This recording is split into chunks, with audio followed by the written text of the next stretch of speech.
ఈ రాశిలో జన్మించినటువంటి రాజకీయ రంగ ప్రముఖులు ఎవరైతే ఉంటారో వాళ్ళు ప్రధానంగా వాలంటరీ సర్వీస్ చేసుకోవడమే చాలా ఉత్తమమైనటువంటి విషయాన్ని గమనించుకోవాలి. పార్టీ పెద్దల యొక్క అనుగ్రహం ఉన్నప్పటికీ కూడాను ఎక్కువగా ధనం మంచినీళ్ళలా ఖర్చు అవుతుంది.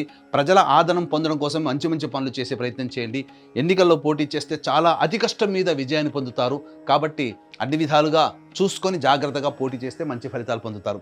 ఈ యొక్క రాశిలో జన్మించినటువంటి సినీ కళారంగంలో ఉన్నటువంటి వాళ్ళు 24 ఫ్రేమ్స్, అలాగే electronic and printing media, social మీడియాలో ఉన్నటువంటి వాళ్ళకైతే మాత్రం మీ దగ్గర ఉన్నటువంటి ధనాన్ని పెట్టుబడిగా ఎదుటి వాళ్ళకి ఇవ్వడం అనేటువంటిది కానీ చేయకండి.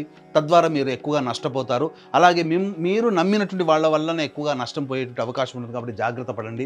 జూన్ 1 నుంచి అక్టోబర్ 30 మధ్య కాలంలో మంచి ఆఫర్స్ రావడం, మంచి సంస్థల్లో పనిచేసే అవకాశాన్ని పొందడం, తద్వారా అన్ని విధాలుగా యోగదాయకంగా ఉండేటువంటి పరిస్థితి ఉంటుందని చెప్పొచ్చు. తర్వాత చెప్పుకొచ్చేది ఏమిటంటే వచ్చే సంవత్సరం జనవరి 24 నుంచి ఉగాది వరకు ఉన్నటువంటి సమయంలోనే మీకు ప్రాముఖ్యత కలిగినటువంటి పాత్రల ద్వారా కీర్తి ప్రతిష్టలు పెరిగి అవార్డులు, రివార్డులు సొంతం చేసుకుంటారని చెప్పవచ్చు.